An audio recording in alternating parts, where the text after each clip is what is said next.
Pretend you're my nephew's fiancée. The words hung in the air between them, absurd and impossible, yet spoken with such calm authority that Charlotte Morrison found herself staring at the elegant older woman beside her, fork suspended halfway to her mouth. They were seated at adjacent tables in Delmonico's, the finest restaurant in New York City, on a frigid February evening in 1885. Charlotte had been dining alone, as she often did, a habit that scandalized her mother, but which she stubbornly maintained. A woman of 28 with her own modest inheritance had certain freedoms, and she intended to use every single one.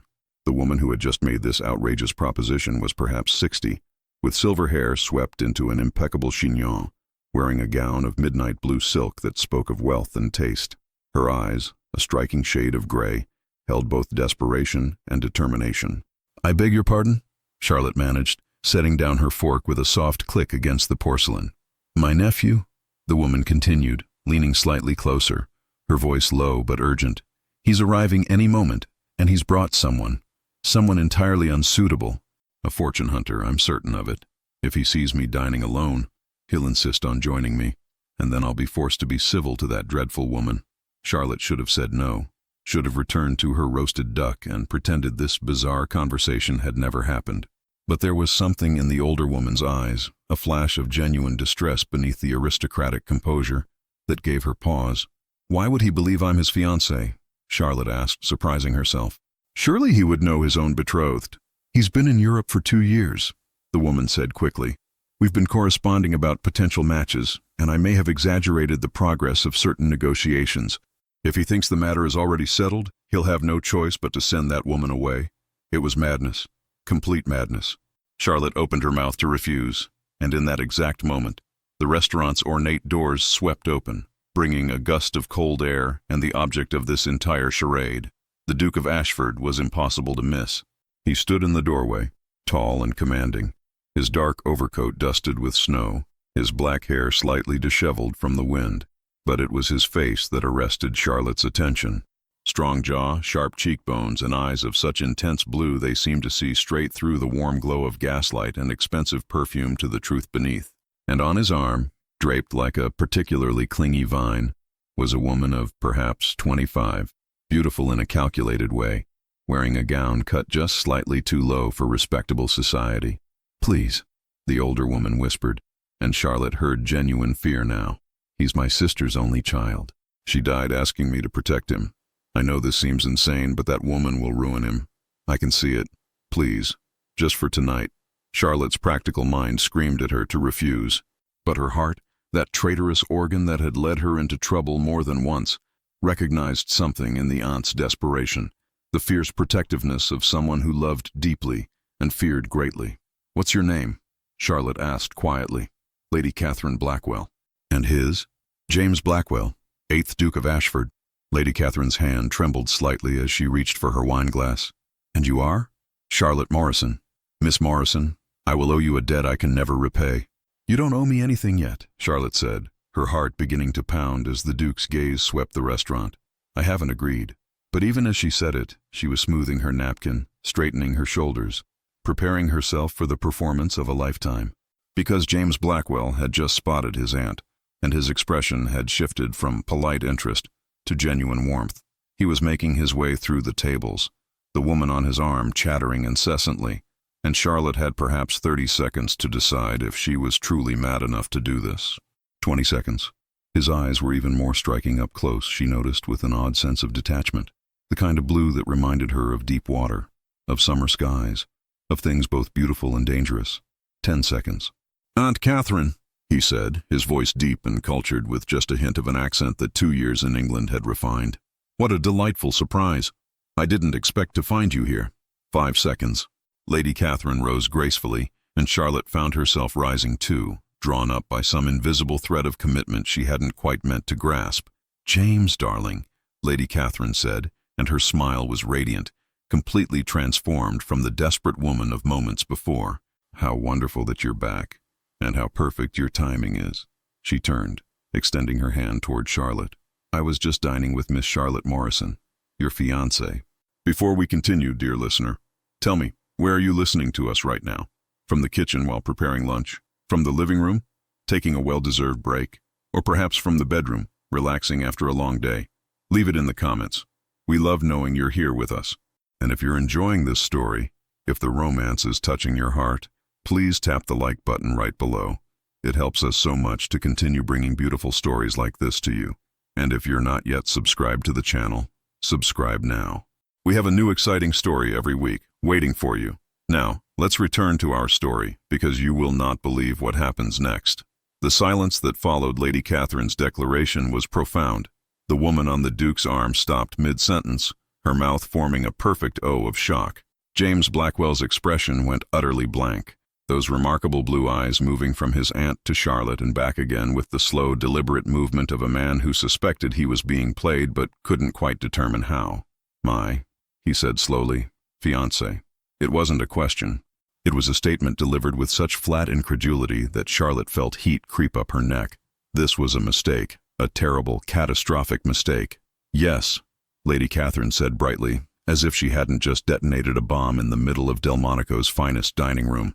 "Surely you remember, we've been corresponding about Miss Morrison for months. The Morrisons of Boston. Excellent family, impeccable breeding, and Charlotte herself is a woman of considerable refinement."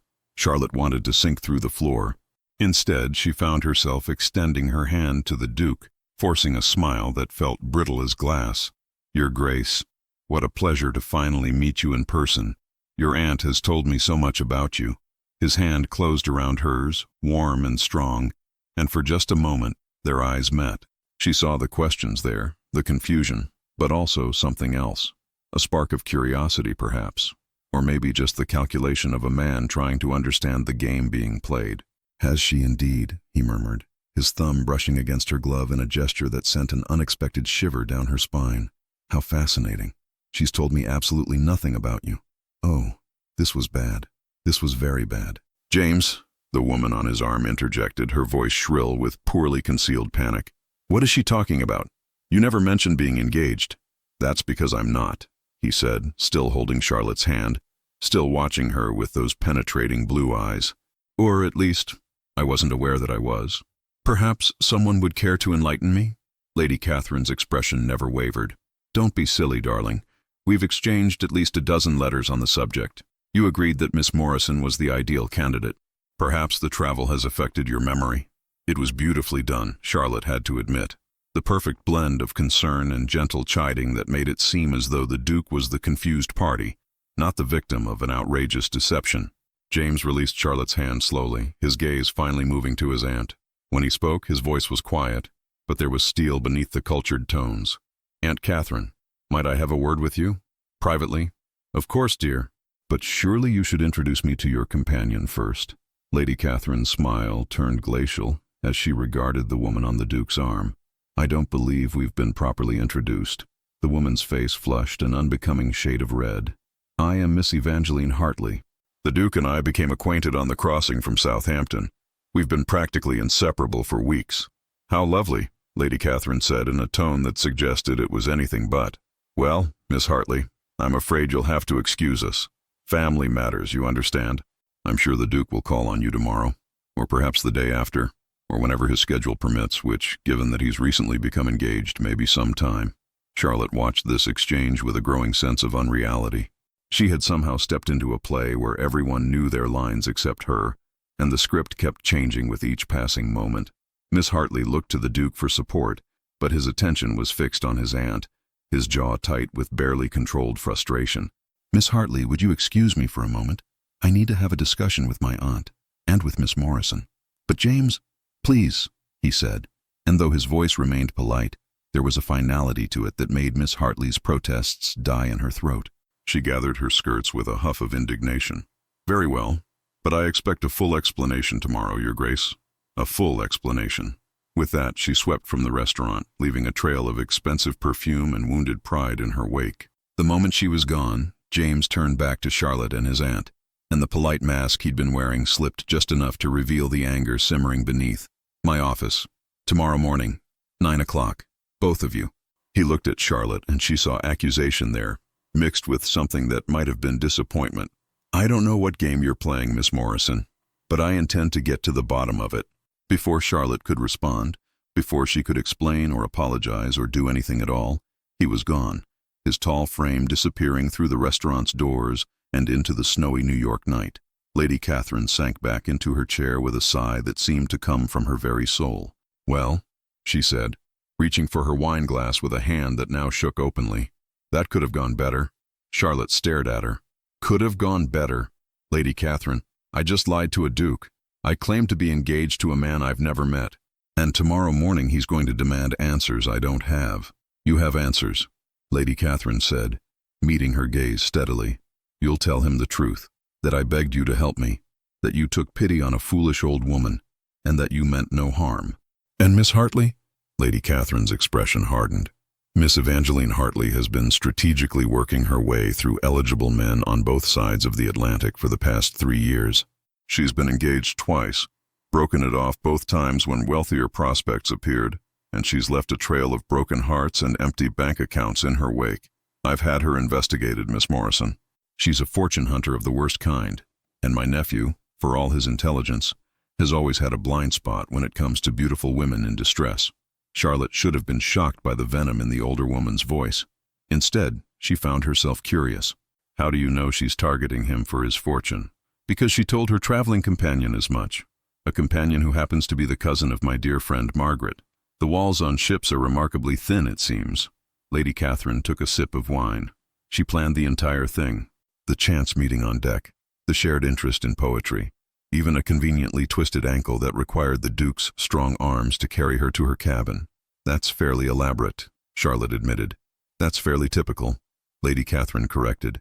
"And it works more often than not, because men like my nephew, men who've been raised with wealth and title, don't expect to be hunted. They think their status protects them. They don't realize that for some people their status is exactly what makes them prey." Charlotte sat down slowly, her mind racing. "So you invented a fiancé. I suggested several potential matches in my letters. I may have been slightly more enthusiastic about your family than the situation strictly warranted." Lady Catherine had the grace to look somewhat sheepish. "When I saw him tonight with that woman clinging to his arm, I panicked. You were there. You were alone. You were clearly respectable. And I took a chance. A terrible, unconscionable chance. And I'm deeply sorry for dragging you into this. You should be apologizing to your nephew, not me." "Oh, I'll apologize to James, too. Tomorrow. Right before I tell him everything I know about Miss Hartley and watch his face when he realizes how close he came to making a catastrophic mistake." Lady Catherine studied Charlotte over the rim of her glass. "But I'm apologizing to you first, because you didn't ask to be part of this, and yet you helped me anyway. Why did you do that?" Charlotte considered the question. Why had she agreed? It was so unlike her, so impulsive, so reckless. "You said your sister asked you to protect him," she said finally. "You said it with such fear, such love. I lost my own brother 2 years ago. He was 25, and he fell from his horse, and he died before the doctor could arrive. I would have done anything to protect him, anything at all. So when you asked me to help protect your nephew, even in this insane way, I understood. That's why I did it." Tears shimmered in Lady Catherine's eyes. "I'm sorry for your loss, and I'm sorry for lying to your nephew, but I'll fix it tomorrow. I'll tell him the truth, take full responsibility, and make it clear that you were simply desperate to help him." "You'll do no such thing," Lady Catherine said firmly. "You'll come to his office at 9 o'clock as ordered, and we'll tell him the truth together, all of it. And then we'll let him decide what happens next." What happened next, Charlotte thought as she walked home through the snowy streets an hour later, was probably going to involve a great deal of shouting, possibly some threats, definitely a lifetime ban from the Duke of Ashford's presence. The strange thing was, as she climbed the stairs to her small but comfortable apartment, she found herself thinking not about the disaster awaiting her tomorrow, but about the moment when James Blackwell's hand had closed around hers. She could still feel the warmth of it, the strength, could still see those impossibly blue eyes studying her with an intensity that made her feel simultaneously seen and utterly exposed. He thought she was a liar, a schemer, someone playing games with his aunt's emotions and his family's name. He was absolutely right, of course. But Charlotte Morrison had never been good at accepting absolutely right when there was a chance, however small, to make things absolutely different. Tomorrow morning, she would tell the Duke the truth, and then, perhaps, she would show him that not every woman who entered his life uninvited was there to steal his fortune. Some were just trying to save him from the ones who were. The offices of the Duke of Ashford occupied the top floor of a building on Fifth Avenue. All polished mahogany and expensive carpets and the kind of quiet that spoke of serious money seriously managed. Charlotte arrived at precisely 8:55, her stomach in knots, her hands trembling slightly inside her warm gloves. Lady Catherine was already there, seated in the waiting room with the regal composure of a queen awaiting an audience, rather than a woman about to confess to orchestrating an outrageous deception. "Breathe," Lady Catherine murmured as Charlotte sat beside her. "He's going to be angry, but he's also fair. Once he hears the whole story, he'll understand." "Will he?" Charlotte asked. "Because from where I'm sitting, we lied to him in front of witnesses, humiliated him in public, and drove away a woman he was apparently quite fond of. Understanding seems like a generous expectation." Before Lady Catherine could respond, the door to the inner office opened, and James Blackwell stood there, every inch the Duke despite the American setting. He'd traded last night's evening clothes for a perfectly tailored suit that emphasized his broad shoulders and lean frame. His dark hair was neatly combed, his jaw freshly shaved, and his blue eyes held all the warmth of a winter ocean. "Ladies," he said, the word formal and cold, "please, come in." His office was exactly what Charlotte expected. Massive desk, leather chairs, walls lined with books and framed documents that probably represented generations of family wealth and influence. A fire crackled in the marble fireplace, but it did nothing to warm the atmosphere. James didn't sit behind his desk. Instead, he leaned against it, arms crossed, studying them both with an expression that gave nothing away. "I've had a very interesting morning," he began, his voice measured and controlled. "I've had breakfast with my solicitor, who assured me that I am not in fact engaged to anyone. I've had a visit from Miss Hartley, who was understandably distraught about last night's revelation and who demanded to know if our friendship meant anything at all. And I've had approximately 6 hours to contemplate how my aunt and a complete stranger managed to make me look like an absolute fool in one of New York's finest establishments." He paused, his gaze moving from Lady Catherine to Charlotte and back again. "So, would one of you care to explain what exactly is going on? And you, dear listener, what would you do in Charlotte's place? Have you lived through something similar? Do you know someone who went through a situation like this? Tell your story in the comments. We read each one with affection and love knowing your experiences. And if this story is making you sigh, smile, or even shed a tear, share it with someone special. Think of that friend, sister, or daughter who would also love this journey. Send her the link. Love is meant to be shared, isn't it? But let's return, because what is about to happen will leave you speechless. Charlotte opened her mouth to speak, but Lady Catherine beat her to it. "It was entirely my fault," the older woman said, her voice steady despite the tremor Charlotte could see in her hands. "Miss Morrison is completely innocent. I saw you with Miss Hartley. I panicked, and I dragged a stranger into a deception she wanted no part of." "That's not entirely true," Charlotte interjected, finding her voice. "I could have said no. I should have said no. But Lady Catherine was desperate, and I made a choice. A foolish choice, perhaps, but mine nonetheless." James's expression didn't change. "Why? Why did I agree?" Charlotte met his gaze steadily. "Because your aunt said your mother asked her to protect you. Because I lost my own brother, and would have done anything to keep him safe. Because sometimes, Your Grace, desperation and love make people do irrational things." "And you think lying to me was protecting me?" His voice was quiet, but there was an edge to it now. "You think humiliating me in public was an act of love?" "I think," Lady Catherine said, reaching into her handbag and extracting a thick folder, "that you should read this before you make any final judgments about who was trying to protect you and who was trying to prey on you." She placed the folder on his desk, and James stared at it as if it might contain a snake. "What is this?" "An investigation into Miss Evangeline Hartley, her background, her history, her finances, and her pattern of behavior over the past 3 years. Lady Catherine's voice was calm, but Charlotte heard the steel beneath it. "I had it compiled by a private inquiry agent in London. It makes for fascinating reading." James didn't move to open the folder. "You had her investigated?" "I did, without my knowledge or permission." "Yes, because you assumed I was incapable of seeing through a fortune hunter on my own." "Because I love you," Lady Catherine said simply. "And love makes us overstep sometimes. Love makes us interfere when we should trust. Love makes us lie to protect when we should tell the truth and have faith." Her voice cracked slightly. "I'm sorry, James. I'm sorry I didn't trust you to see Miss Hartley for what she is. I'm sorry I involved Miss Morrison in this charade. I'm sorry I embarrassed you. But I'm not sorry I tried to protect you, even if my methods were inexcusable." The silence that followed was heavy with emotion.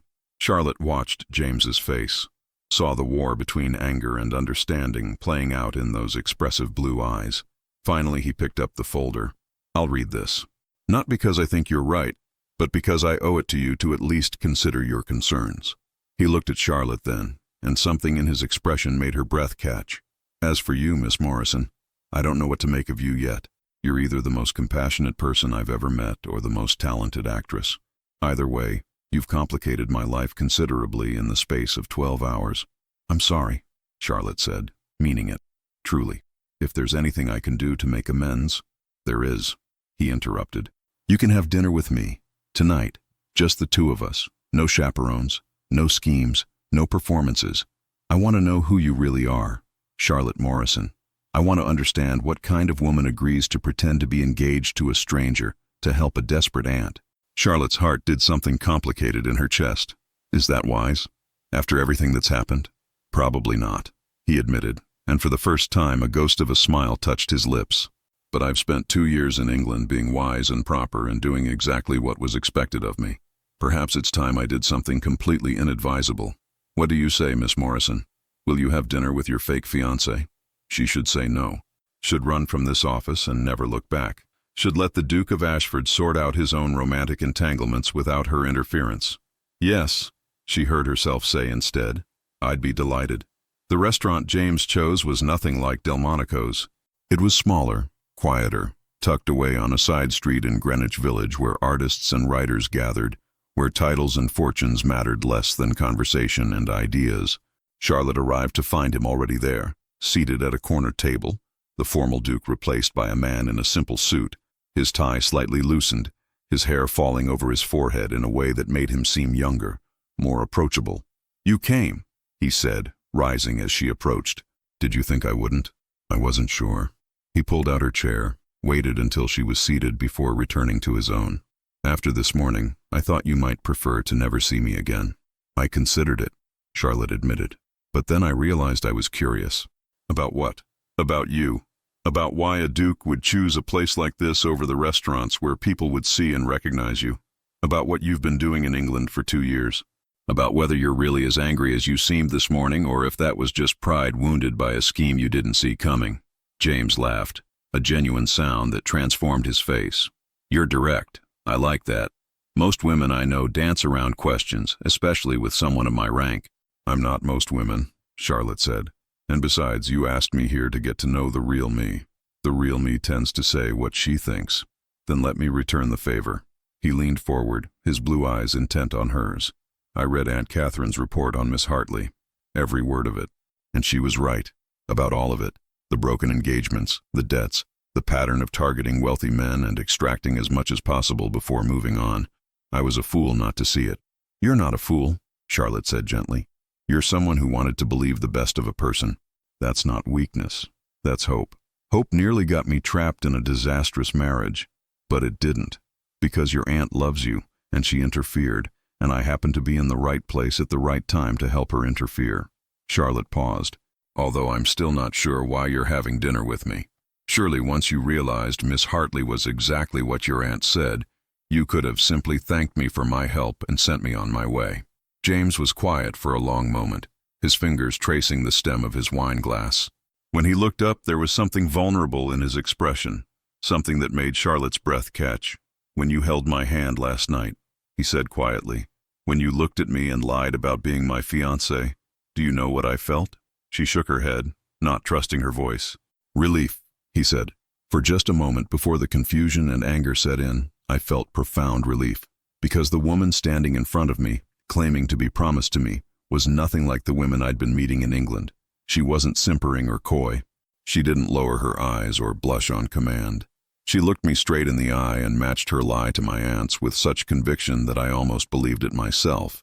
And I thought, if I had to be engaged to someone, I'd want it to be someone like that.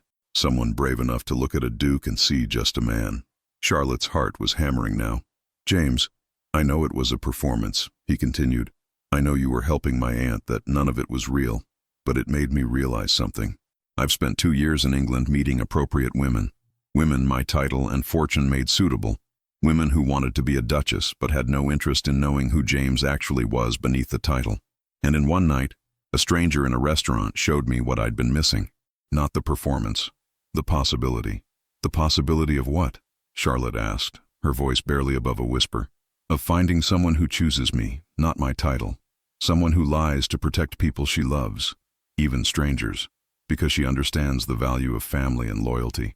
Someone who walks into my office knowing I'm furious and faces me anyway because she'd rather deal with the consequences than run from her choices. He reached across the table, his hand palm up. An invitation. I know this is insane. I know we've only just met. But I'd like to get to know you, Charlotte Morrison. The real you. And I'd like you to get to know the real me. Not the Duke of Ashford. Just James. Charlotte looked at his outstretched hand, at the man offering it, and felt the world tilt slightly on its axis.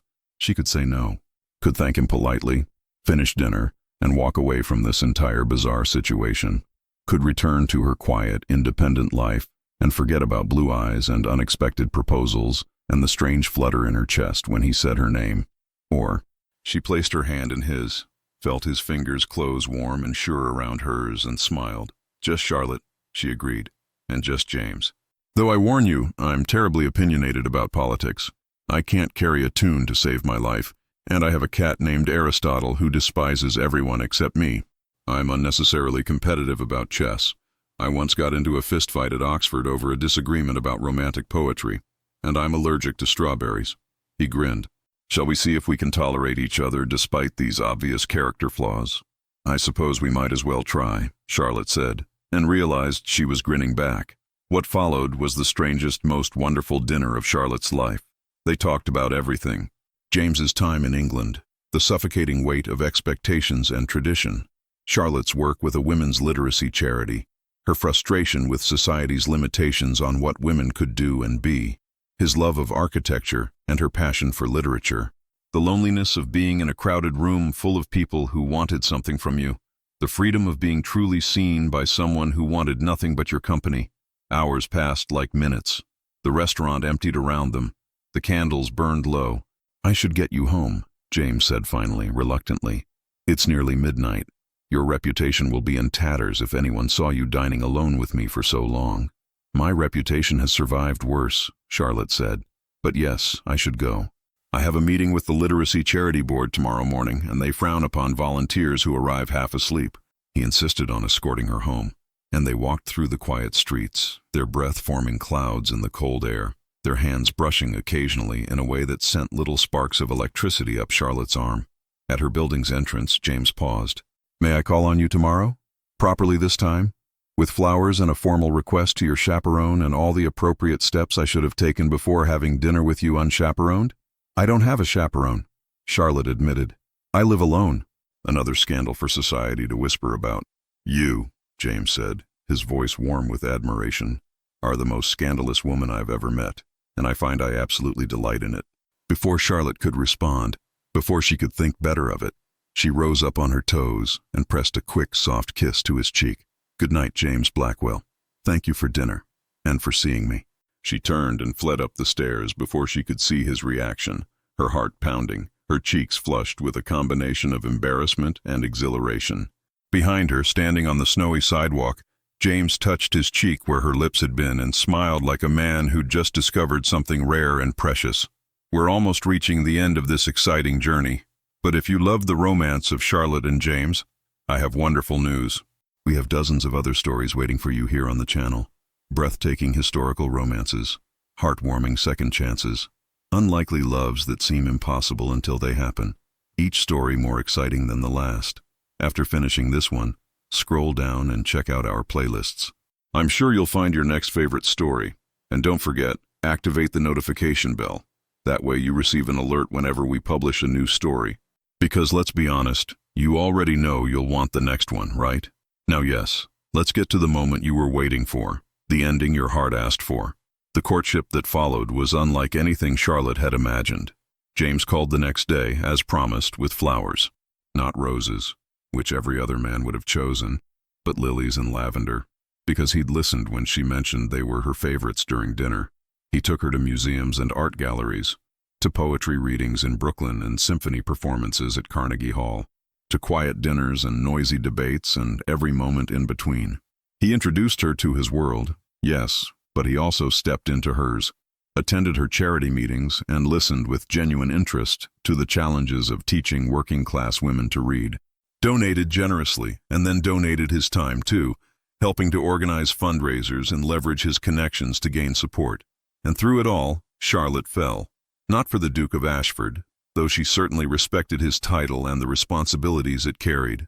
She fell for James, the man who laughed too loudly at terrible jokes, who got genuinely excited about architecture and could spend an hour explaining the genius of Gothic arches, who was terrible at hiding his emotions despite years of aristocratic training, who looked at her like she was the most fascinating person he'd ever met. Lady Catherine watched this courtship with undisguised satisfaction. "I knew it," she told Charlotte one afternoon over tea, 2 months after that fateful dinner at Delmonico's. "The moment I asked you to pretend to be his fiancée, I knew there was something about you, something real. I may have panicked that night, but Providence was at work too. It brought exactly the right woman into my nephew's life at exactly the right moment." "You make it sound destined," Charlotte said, smiling. "It was pure chance. If I'd chosen to eat at home that night, if you'd been seated at a different table, if James had arrived 5 minutes earlier or later, but you didn't, I wasn't, and he didn't," Lady Catherine interrupted firmly. "That's the thing about love, my dear. It finds a way. Even through lies and schemes and desperate old women making outrageous requests of strangers." Charlotte couldn't argue with that. That evening, James took her back to the restaurant where it had all started. Delmonico's, with its crystal chandeliers and expensive wine and memories of an impossible proposition. They were seated at the very table where Charlotte had been dining alone that snowy February night, where Lady Catherine had leaned over and whispered words that changed everything. "Do you remember what you were thinking?" James asked as their meals arrived. "That night, when my aunt asked you to pretend to be my fiancé?" "I was thinking she was absolutely mad," Charlotte admitted, "and that I should refuse immediately and return to my duck. But you didn't." "No. I looked at her and I saw how much she loved you, how terrified she was that you'd make a mistake she couldn't protect you from. And I thought about my brother, about how I'd have done anything to save him, and I couldn't refuse." James reached across the table, taking her hand in his. "If you could go back to that night knowing everything that would happen, would you make the same choice?" Charlotte looked at their joined hands, then up at the man she'd come to love with a depth that still surprised her.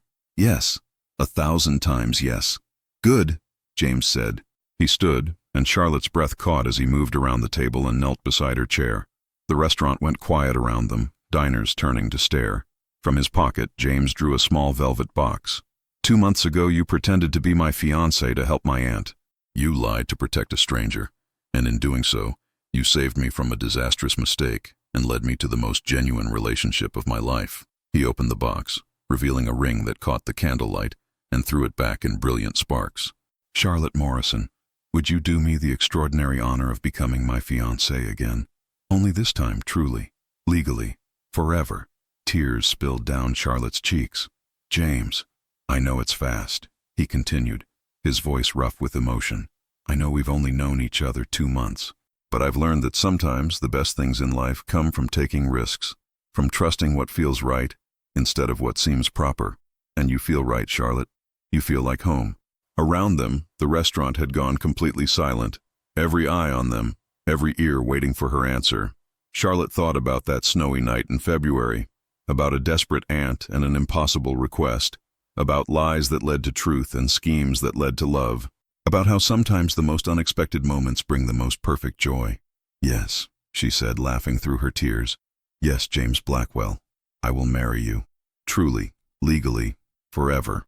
He slipped the ring onto her finger, and then he was standing, pulling her into his arms, kissing her with a tenderness that made her heart swell until she thought it might burst.